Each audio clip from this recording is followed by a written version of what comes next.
Когато избирате дом, не купувате само квадратни метри, тухли стени. Избирате спокойствието, личното пространство и качеството на живот. Днес ще ви покажа точно такова. Елате сме да го разберем. Още от входа тази къща ни завладява със своите просторни и светли помещения.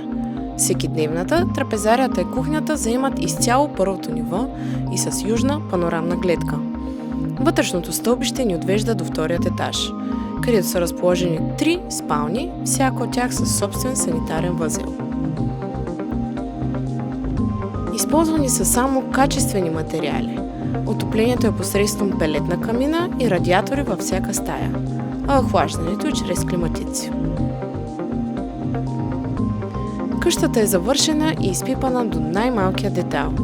Застроената площ на имота е 149 квадратни метра, а дворът е собствен, просторен и е с площ от 1850 квадратни метра.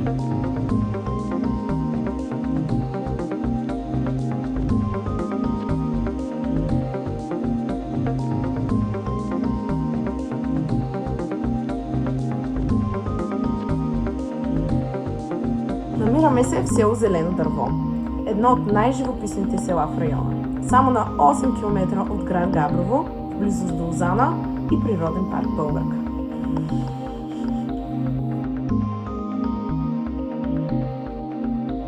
Ако търсите дом или инвестиция, в който модерният комфорт среща красотата на Стара планина, тази къща заслужава вашето внимание. Свържете се с нас за оглед.